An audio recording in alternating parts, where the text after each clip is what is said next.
గత 2 రోజులుగా Rayalaseema lift irrigation, Rayalaseema నీటిపారుదల ప్రాజెక్టుల గురించి వైసీపీ వాళ్ళు తీవ్రమైనటువంటి విమర్శలు చేస్తూ ఉన్నారు.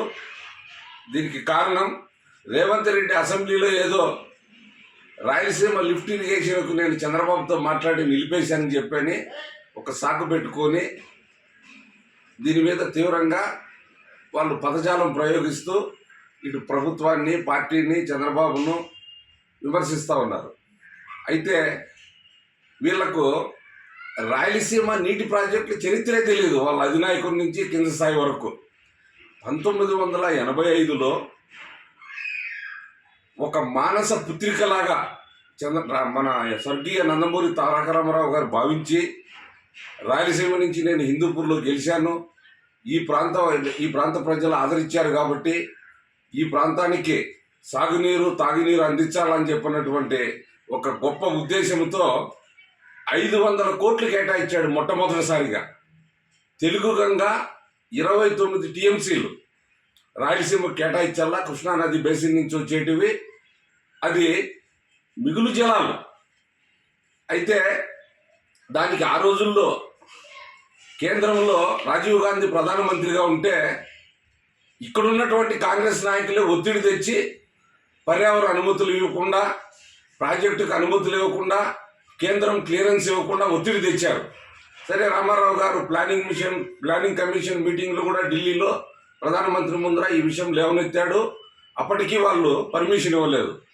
ఆ రోజు మొత్తం ఉమ్మడి రాష్ట్రంలో 294 నియోజకవర్గాల నుంచి ఎమ్మెల్యేలు, ఎంపీలు, అదేవిధంగా మండల స్థాయి నుంచి ఉన్నటువంటి నాయకులు, కార్పొరేషన్ చైర్మన్లు, ఇంకా పెద్ద ఎత్తున వేలాది మంది మేమంతా కూడా ట్రైన్లో ఢిల్లీకి తరలి వెళ్ళి ఆ రోజు రామారావు గారి ఆధ్వర్యంలో చంద్రబాబు నాయుడు ప్రముఖ నాయకత్వం వహించాడు ఆ ఉద్యమానికి.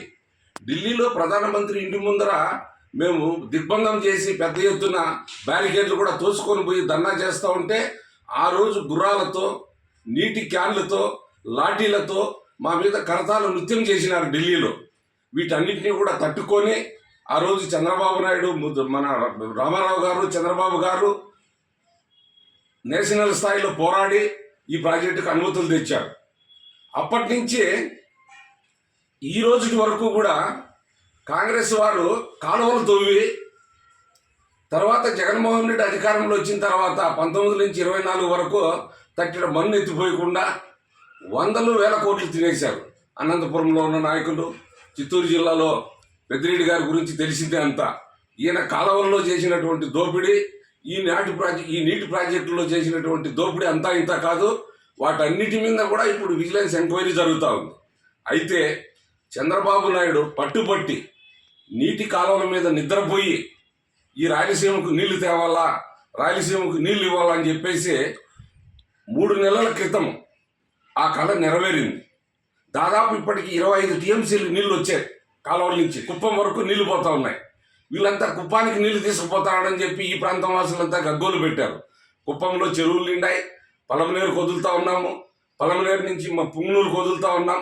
అదేవిధంగా మదనపల్లి, తమ్మలపల్లి, ఈ పడమటి ప్రాంతాలు ఏవైతే కరువు ప్రాంతాల్లో ఉన్నాయో ఇవన్నీ కూడా సస్యశ్యామలం అయిపోయాయి. అనంతపురంలో కూడా కరువుతో విలయతాండవం చేసేది. అనంతపురం కూడా ఈరోజు చెరువులన్నీ పులకింత పరవలు తొక్కుతూ ఉన్నాయి, చెరువులు ఎండుతూ ఉన్నాయి. అదేవిధంగా నీటి ప్రవాహంతో భూగర్భ జలాలు 9% పెంపొందించే పెళ్ళెబుకుతూ ఉన్నాయి నీరు.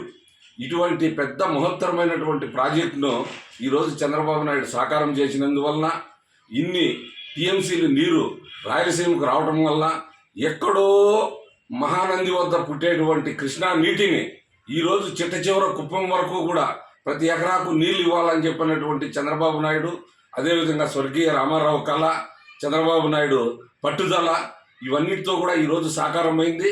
ఆ కృష్ణమ్మ తల్లి ఈ ప్రాంతంలో ప్రవహిస్తూ ఉంటే ఒళ్ళు పులకింత అయిపోయింది రైతులకు కానీ, ఆ ప్రాంత వాసులకు కానీ, వీళ్ళందరికీ. ఎందుకంటే ఎప్పుడూ కూడా నీరు అనేది చాలా జీవితాలలో తరతరాలుగా నీరు అనేది ఇంపార్టెంట్. అటువంటి నీరు ఈరోజు ప్రవహిస్తూ ఉంటే ఎంత ఆనందం ఉందంటే ఆ కృష్ణమ్మ తల్లి ఈ మట్టిని ఈ ప్రాంతాలను ఈ దాటుకుంటూ ఈ ప్రాంతాన్ని ముద్దాడి ఈ నీళ్లు రావడంతో రైతులంతా కూడా చాలా ఆనందంతో ఉన్నారు. రైతులకు భవిష్యత్తులో వారికి కానీ వారి భావితరాలకు కానీ ఎవరికీ కూడా ఇబ్బంది లేకుండా ఈ నీరు అనేది మనం చూస్తూ ఉన్నాం. నీటి పరివాహక ప్రాంతాల్లో ఏ విధంగా వాళ్ళు ముందుకు పోయారో, ఏ విధంగా వాళ్ళ భవిష్యత్తు బాగుపడిందో, ఆ భవిష్యత్తుకి ఈరోజు చంద్రబాబు నాయుడు బాటలు వేశారు కాబట్టి ఈ ఈ నీరు వచ్చాయి. అదేవిధంగా గాలేరు నగిరి అనేది స్వర్గీయ ముత్తుకృష్ణనాయుడు పేరు గాలేరు, అది చిట్ట నగిరిలో కలుస్తుంది, దానికి పేరు పెట్టారు. దాన్ని సాకారం చేసేదానికి కూడా ఈరోజు చంద్రబాబు నాయుడు తీవ్రంగా ప్రయత్నం చేస్తూ ఉన్నాడు. కాబట్టి రాయలసీమలో కర్నూలులో 60,000 ఎకరాలు, కడపలో 190,000 ఎకరాలు, అదేవిధంగా అనంతపురంలో 160,000 ఎకరాలు, చిత్తూరు జిల్లాలో 120,000 ఎకరాల పారుదలకు ఆనాడే అంకురార్పణ చేసింది.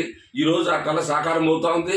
ఇటు అంద్రీనివా ద్వారా, అటు గాలేరి నగిరి ద్వారా రాయలసీమ అంతా కూడా సస్యశ్యామలం అవుతుంది. అంతేకాకుండా ఆ రోజుల్లోనే 85లోనే 5 టీఎంసీలు మద్రాసుకు తాగునీరు కేటాయించి రామారావు గారు ఒక్క పైసా కూడా తీసుకోకుండా ఆ రోజు నీటి ఒప్పందం చేసి ఆ రోజు మద్రాసులో తాగునీరు కోసము చాలా కృషి చేశారు. ఈరోజు మద్రాసుకు కూడా అది తాగునీరు పోతా ఉంది. కాబట్టి మీరు చేసేటువంటి ఈ విమర్శలు మీకు ఇంక వేరే ఏమీ దొరకలేదు మీకు. ఎందుకంటే తీవ్రమైనటువంటి ప్రజా వ్యతిరేకత ఓడిపోయారు. ఆ నీటి ప్రాజెక్టులు కూడా ఆ రోజు ఒక కారణము. మీరు చేసినటువంటి దోపిడీ, మీరు చేసినటువంటి అవినీతి, మీరు ఆ రోజు అవినీతి వరదలా ప్రవహించినాయి కానీ ఆ ప్రాంతంలో మీరు మాత్రం ఆ కాలువల్లో నీళ్లు ప్రవహించలేకుండా చేశారు. ఈరోజు చంద్రబాబు నాయుడు వచ్చి ఈ ప్రాజెక్టులంతా పూర్తి చేస్తూ ఉన్నాడు. దాదాపు అంద్రీనివా అయిపోయింది, గాలేరు కూడా అయిపోతుంది. భవిష్యత్తులో ఖచ్చితంగా రాయలసీమ సస్యశ్యామలం అవుతుందని చెప్పి ఈ సందర్భంగా తెలియజేస్తూ, మీరు ఇటువంటి విమర్శలు చేస్తూనే ఉంటే మరొకసారి మీరు ప్రజల చేత తిరస్కారానికి గురవుతారని చెప్పి ఈ సందర్భంగా తెలియజేస్తాను.